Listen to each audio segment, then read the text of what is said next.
हम सभी कहते हैं ना, हमारी जिंदगी में बहुत प्रॉब्लम है। ये दिक्कत वो दिक्कत, ऐसा वैसा, ये वो फलाना ठिकाना।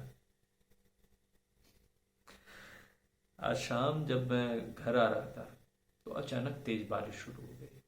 बारिश से बचने के लिए पास के ही एक एटीएम के सामने मैं खड़ा हो गया।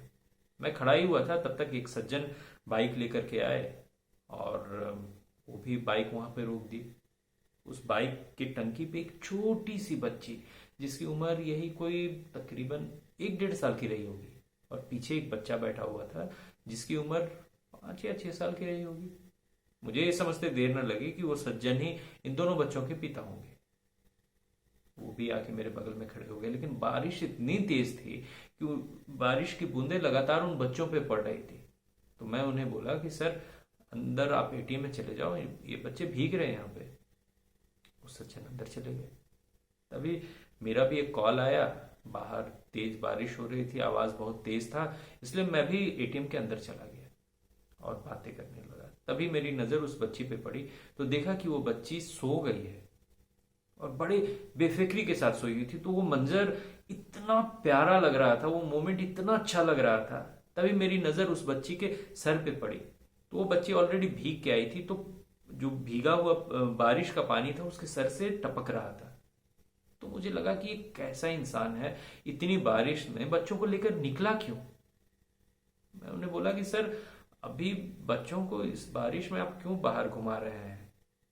वायरल इन्फेक्शन तुरंत इन बच्चों को हो जाएगा, बीमार पड़ जाएंगे। बहुत छोटी बच्ची है, ये लड़का भी बहुत छोटा है, तो अभी आपको नहीं निकलना चाहिए। तो उसने कहा, भाई मैं शौक से इन बच्चों को बाहर लेके नहीं जा रहा, मेरी मजबूरी है। मुझे लगा ऐसी क्या मजबूरी है भाई, बच्चों की तबीयत खराब हो जाएगी इसमें। मतलब मुझे वो आदमी बड़ा अजीब सा लग रहा था उस टाइम। उसने कहा कि इन बच्चों की माँ नहीं है, अभी 15 दिन हुए इस दुनिया को छोड़ के चली गई। मैं क्या बताऊं, वो बच्ची जो जिसके चेहरे पे मुझे बेफिक्री दिख रही थी, अचानक मुझे लगा कि उस बच्ची से ज्यादा तकलीफ में इस दुनिया में कोई इंसान नहीं हो सकता। हर पल उस बच्ची को माँ की जरूरत होगी। वो बच्चा भी बहुत छोटा था, उसे भी अपनी माँ की जरूरत होगी। कैसे इन बच्चों की जिंदगी कटेगी, मैं ये सोचने लगा। मैं सोच ही रहा था तब तक वो सज्जन जो बात मुझे बताई, कि भाई इसकी माँ चली गई, इस बात का बहुत बहुत बहुत दुख है मुझे। लेकिन जिस तरीके से गई, मुझे दुख भी है और बहुत गुस्सा भी है।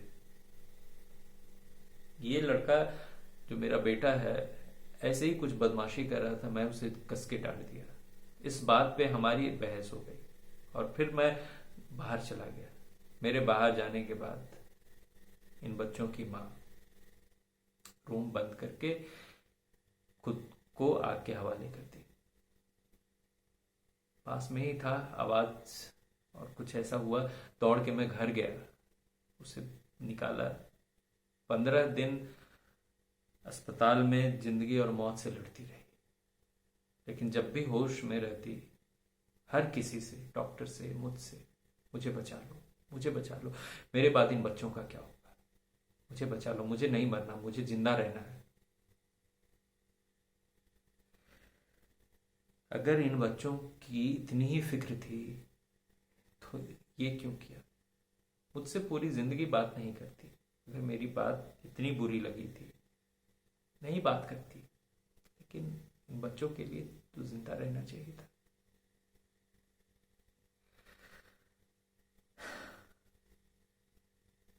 तो मुझे भी नहीं समझ में आता कि इन बच्चों की परवरिश मैं अकेले कैसे करूं। मेरी अब मजबूरी है कि बारिश हो या धूप हो, इन बच्चों को साथ ही लेकर के निकलूं, क्योंकि माँ बूढ़ी है। 85 साल की मेरी माँ है, दिखाई नहीं देता, सुनाई नहीं देता, अपना वजन खुद से अपने शरीर का नहीं उठा पाती। तो मैं इस बच्ची को घर में क्या, इस बच्चे के भरोसे छोड़ के आऊं। मुझे कुछ नहीं समझ में आता। और इतना वो इंसान रोने लगा, इतना वो इंसान रोने लगा, तब मुझे एहसास हुआ कि समस्या तो इसे कहते हैं। हमारा क्या है? चीनी ज्यादा नमक कम, देवर भाभी, भाभी ननद, सास बहू, दोस्त दोस्त, यही हमारी समस्याएं हैं ना।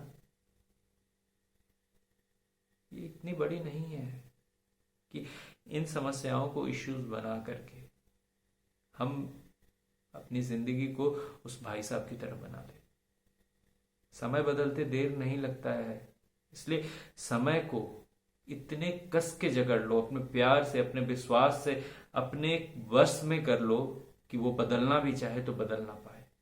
आज जिसकी आवाज हमें अच्छी नहीं लगती, जिससे हमारा तू तू मैं हो रहा है, हो सकता है कि कल वो हमारे बीच ना रहे, उसकी आवाज सुनने को हम तरस जाएं।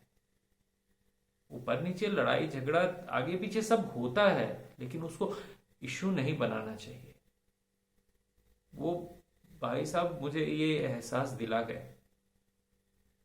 ये इश्यूज, ये सारी चीजें हमें उस जगह पे खड़ी कर सकती है। जिंदगी मिला है तो इसको खुशी खुशी जीना चाहिए, अपनी जिंदगी को उनकी तरह नहीं।